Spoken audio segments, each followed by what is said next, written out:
I now humbly request our Minister for Railways, Shri Suresh Prabhu, to deliver the keynote address.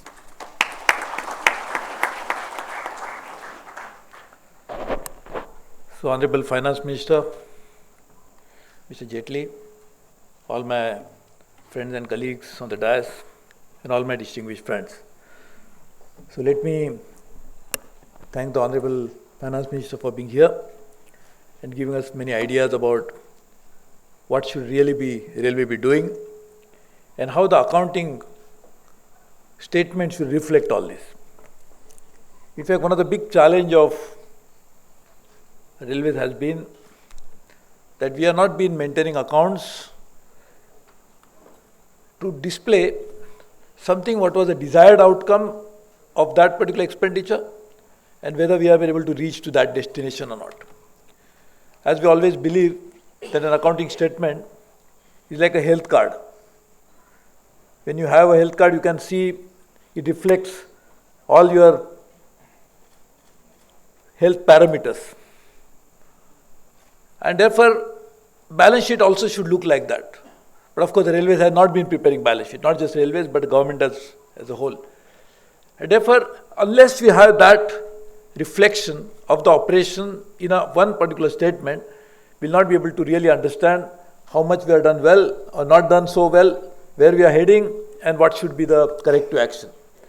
Therefore, despite several suggestions in the past, this has not been moved, but we decided to change the entire discourse on what is accounting reform.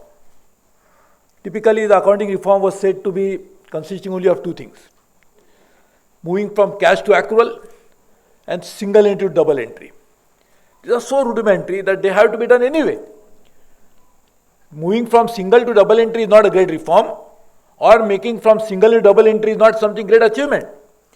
So, in my first budget speech, we spelled out what could be the vision for accounting reform. And we said from bookkeeping, we move on to something different. Integrate costing, management accounting, management information system and bookkeeping rolled into one. And then that should reflect the outcome. But if you want to get the outcomes, you should know the outlets, output. And if you want to go to output, you must go back to the expenditure. And if you want to get back to the expenditure, you must start with the budgeting. So if the budgeting does not incorporate the desired outcomes at the time itself, ab initio, we'll never be able to get the outcomes as they are desired. And that's what we saw. When the previous government presented the first outcome budget, it was unfortunately, and those who are professionally qualified will tell us that it was awful. Because it was an outcome budget, said to be an outcome budget, which was not an outcome budget. So it's like saying this is an elephant when it is not an elephant. So better not to an outcome budget which is not really reflecting that. So we tried to correct the action, and now what we are trying to do is move into these integrated activities, ending with outcomes but beginning with budget. Integrating each and every aspect which I just mentioned, and therefore then it will really be able to get it into that. We have a lot of stakeholders.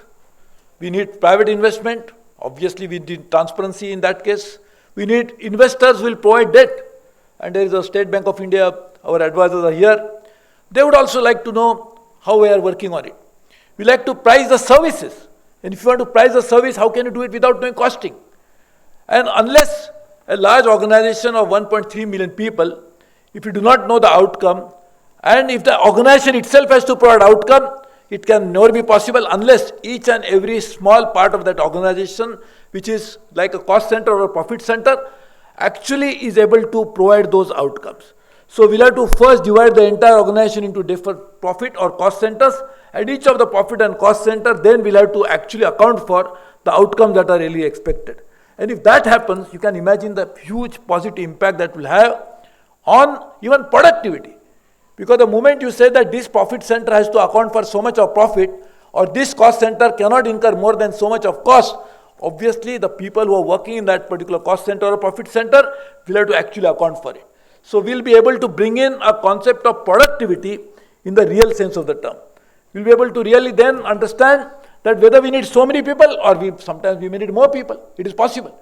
We just say that we are 1.3 million people doesn't mean that we are overstaffed.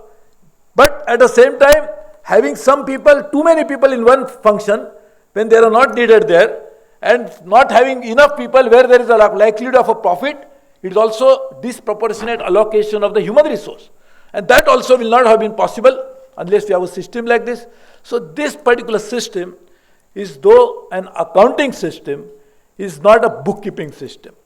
It is accounting for all the resources that the railway has, including human resource, and accountability, which is actually accounting should be for accountability.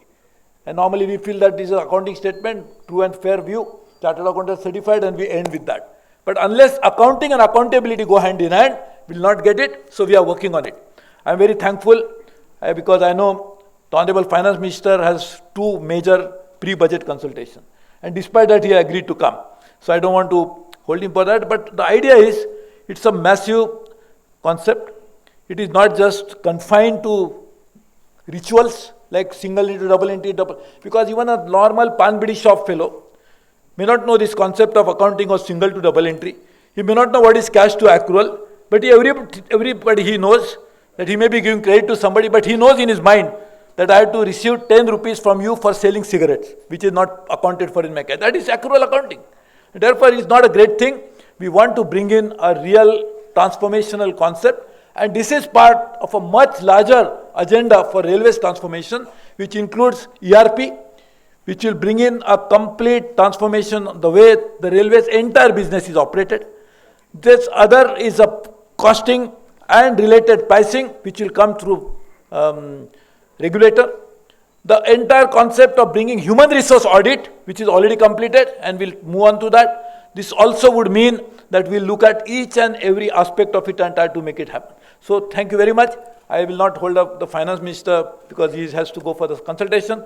Thank you, each one of you, for being part of it. This is an ongoing process, and firstly, importantly, the first, and I'm not very happy, we want to improve upon it, but the first such document has been prepared, which was just released by the Finance Minister.